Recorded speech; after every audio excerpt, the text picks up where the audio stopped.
Hey guys, Nathan Brendan Masters, and I am going to ruin a lot of people's day because I'm going to tell you that if you're afraid of AI taking your job, well, you're too late because people have been using AI or some computer assisted shortcut in corporate art for a long time. And when I say corporate art, I'm mainly talking about comic books, particularly the big companies, Marvel, DC, Image, Boom, Dynamite, the big studios. Those artists may not be using AI, particularly as it is today, but many of them use some form of digital shortcut to create things. The biggest form of digital shortcut that I know a lot of people use is some form of background creation. SketchUp is probably the most known, but there's many 3D programs that people use for this kind of stuff. People grab a 3D model and they'll draw that.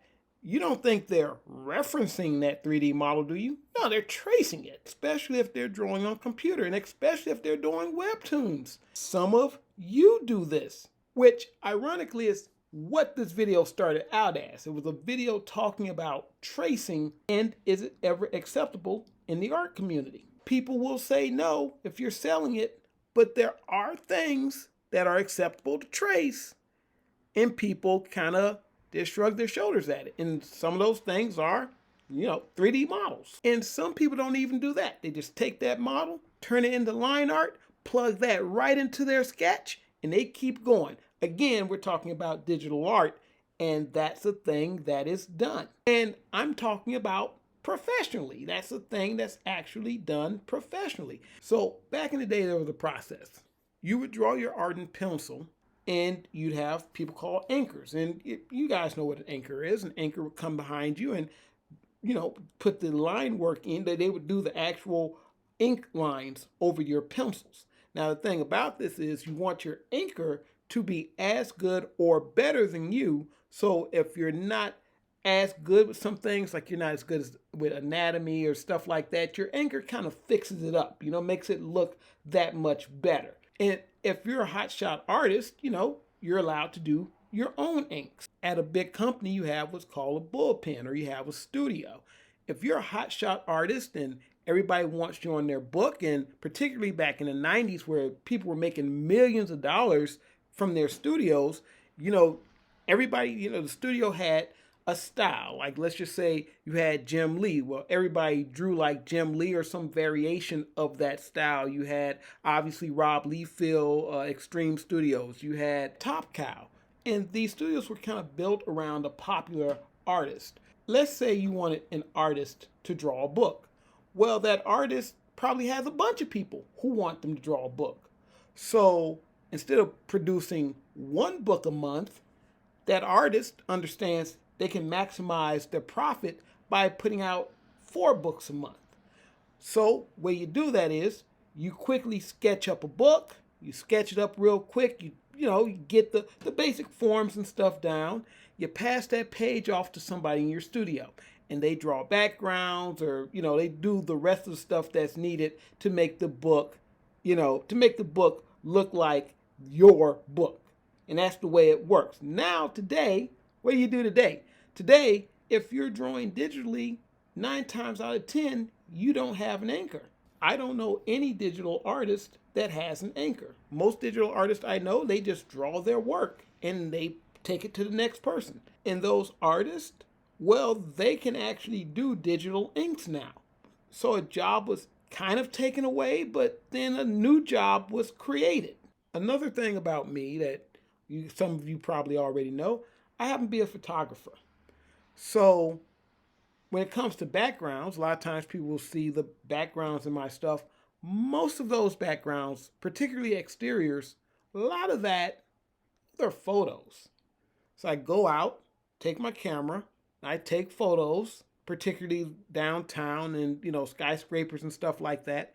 Take them back into Photoshop, or at least for me, take them back into Pixelmator because, Photoshop's a subscription program and we don't mess around with that if we don't have to. So I take it into Pixelmator and I turn it into line art. I throw it in the back of my stuff and I turn everything into blue line, ship that off to my anchor. Some people will say, well, Nathan, that's different. That's all your art still because you did it all. Other people will say, oh my God, Nathan, that's a shortcut. How dare you? But if you're doing corporate art, especially if you're on a time crunch, a lot of shortcuts are taken. In fact, a lot of you love manga. Some of those artists have admitted, yeah, we trace backgrounds. And not only backgrounds. One artist stopped drawing manga because they admitted to tracing photographs. But Greg Land is known for tracing photographs. And he's popular. Now, they put in a lot of detail and stuff to make it look nice, but some of the backgrounds are traced. They don't always have the time to draw a background from scratch. And more so in manga than American comics, manga comes down real hard on people who get the stuff in late. American comics, at one time, Image was late every month. So, but, people take those shortcuts. And AI is just going to be another shortcut. And no, it's not going to take everybody's job, because if you can afford to hire an artist, particularly for comic books and stuff like that, you're probably still going to hire an artist. If nothing else, you need an artist to fix the AI's art. Now, I don't know what it's going to look like in the future, but I've done a lot of tests with AI and I've been playing around with it. And I can tell you right now, it ain't ready for prime time yet. What it's good for right now is maybe some spot art here or there, or mock-ups.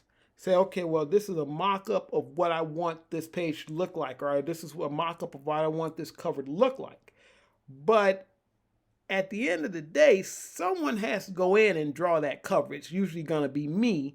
Now, in one of my recent videos, we did find that the AI could do a reasonable facsimile of my style. I literally put it in there, attractive woman drawn in the style of Nathan Brendan Masters, and we got some hits that looked a lot like my stuff. Like, you could kind of tell that somehow, somewhere, the computer has some idea of what my style is, and it did it.